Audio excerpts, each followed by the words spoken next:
Halo sahabat cerita film, kembali lagi bersama saya pada channel yang membahas tentang rangkuman film-film terbaik. Gimana kabarnya? Insya Allah dalam keadaan sehat semuanya. Sebelumnya, jangan lupa klik subscribe terlebih dahulu, kemudian klik lonceng agar kalian tidak ketinggalan dengan film terbaru lainnya. Sekali lagi, ini hanya tayangan yang berupa deskripsi. Dan saya sarankan alangkah lebih baiknya jika kalian menonton filmnya secara langsung pada link kolom deskripsi di bawah ini. Ngobrol film terbaru saat ini tentunya mengingatkan kita dengan film yang lagi booming-boomingnya, yaitu film Legenda Mulan Pendekar Wanita. Film adaptasi dari film kartun Mulan pada tahun 1998. Dan kali ini channel Cerita Film akan merangkum cerita Mulan tahun 1998. Baiklah sobat, langsung saja mari kita seduh kopinya, pusatkan pendengaran, penglihatan, dan pikiran. Film pun dimulai. Cerita ini mengambil setting di Cina. Saat itu di Cina sedang diserang oleh bangsa Hun yang dipimpin oleh Shan Yu. Mulan adalah seorang gadis Cina yang sangat periang dan energik. Ia merupakan anak tunggal keluarga terhormat dari keluarga Fa karena ayahnya pernah ikut berperang. Mulan diharapkan dapat memberikan kehormatan dengan mengabdi pada kaisar. Namun pada saat tes berlangsung, ia membuat kekacauan sehingga tidak dapat diharapkan untuk memberi kehormatan untuk keluarganya. Saat itu juga muncullah penasehat kerajaan Cifu beserta beberapa tentara dan mengumumkan bahwa setiap satu keluarga harus memberi satu laki-laki untuk menjadi tentara relawan penyerang bangsa Hun. Mulan yang tahu bahwa ayahnya akan ikut berperang pun mencegah ayahnya ikut perang. Namun ayahnya tetap bersikeras untuk ikut perang agar bisa memberikan kehormatan untuk keluarganya karena Mulan tidak bisa diharapkan memberikan kehormatan. Saat itu juga Mulan dianggap sebagai aib untuk keluarganya. Karena Mulan tak ingin ayahnya ikut perang, maka ia diam-diam kabur dari rumah menggantikan ayahnya ikut perang dengan menyamar sebagai seorang lelaki.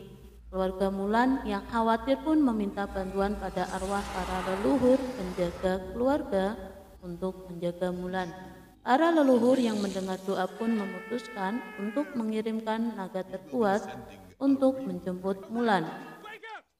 Tapi karena sebuah kecelakaan, musuh naga terkecil penjaga leluhur yang cerewet tanpa sengaja menghancurkan batu naga terkuat sehingga ia secara diam-diam menggantikan naga terkuat untuk menjemput Mulan.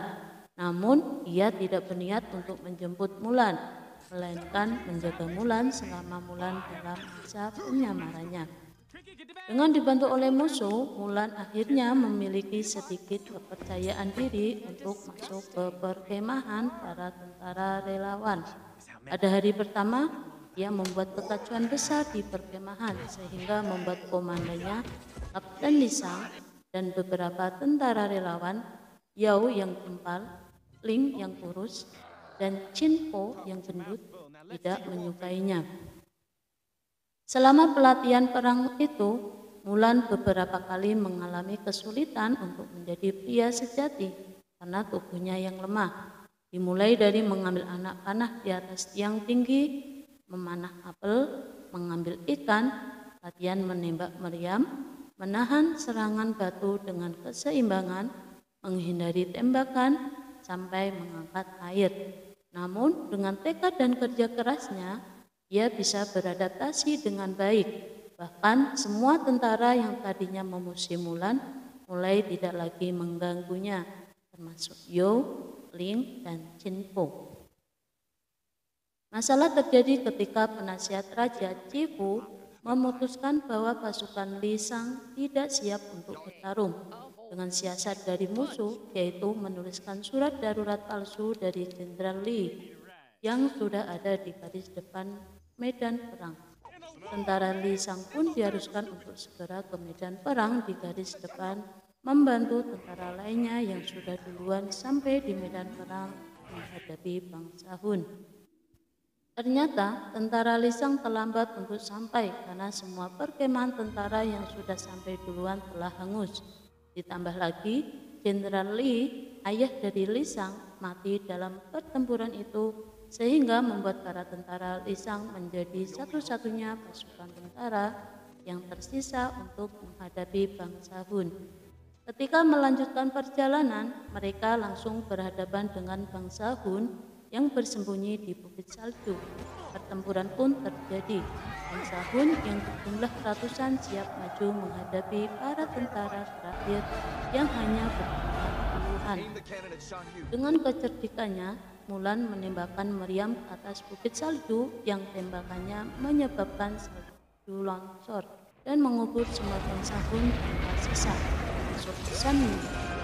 Dan Mulan berhasil menyelamatkan nyawa Komandan Lisang dengan mempertaruhkan nyawanya sendiri. Ketika perang padam, ternyata Mulan mengalami luka di bagian perutnya sehingga pingsan. Ketika ia sadar, penyamarannya sebagai laki-laki pun terbongkar.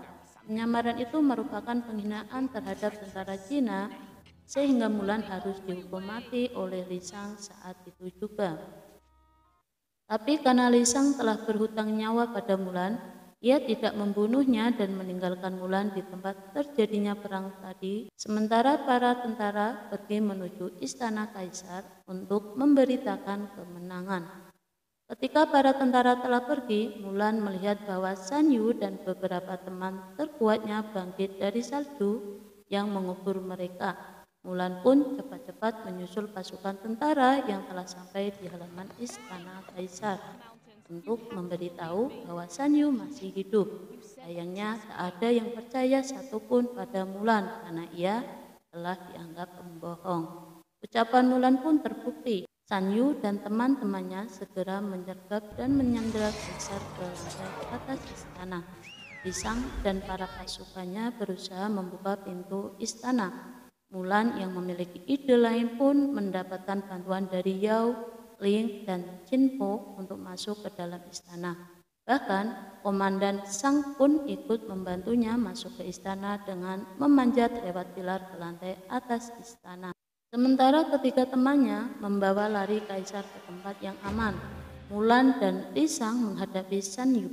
Shan Yu yang menyadari bahwa Mulanlah yang bertanggung jawab atas hancurnya bangsa Hun, berbalik menyerang Mulan hingga ke atap istana. Mulan berhasil merebut pedang Shan Yu dengan kipasnya dan menahan Shan Yu di atas sehingga terkena tembakan kembang api yang dinyalakan oleh musuh. Shan Yu pun mati saat itu juga. Mulan kini benar-benar dianggap sebagai pahlawan Cina. Seluruh rakyat yang ada di halaman istana, bahkan kaisar sendiri, memberi penghormatan pada Mulan yang telah menyelamatkan Cina dengan tangannya. Esoknya Mulan pulang ke rumah keluarganya. Ia segera mempersembahkan hadiah medali istana dan pedang Shan Yu pada ayahnya sebagai hadiah dan juga sebagai bukti bahwa ia juga bisa memberikan kehormatan untuk keluarganya. Musuh pun diangkat oleh para roh leluhur karena telah menyelamatkan dan menjalankan tugasnya dengan baik menjaga Mulan. Dan cerita pun selesai. Inilah akhir kisah cerita Mulan yang dibuat menjadi animasi kartun. Dan tentunya dengan film Mulan 2020 banyak memiliki perbedaan dalam alur cerita dan karakter para pemainnya. Baiklah sahabat cerita film, sampai bertemu di lain waktu. Insya Allah masih ada tayangan-tayangan yang gak kalah seru. Apabila masih ada kekurangan dalam penayangan, silahkan meninggalkan komentar. Terima kasih saya ucapkan untuk semua yang telah menikmati channel ini. Dan bye-bye.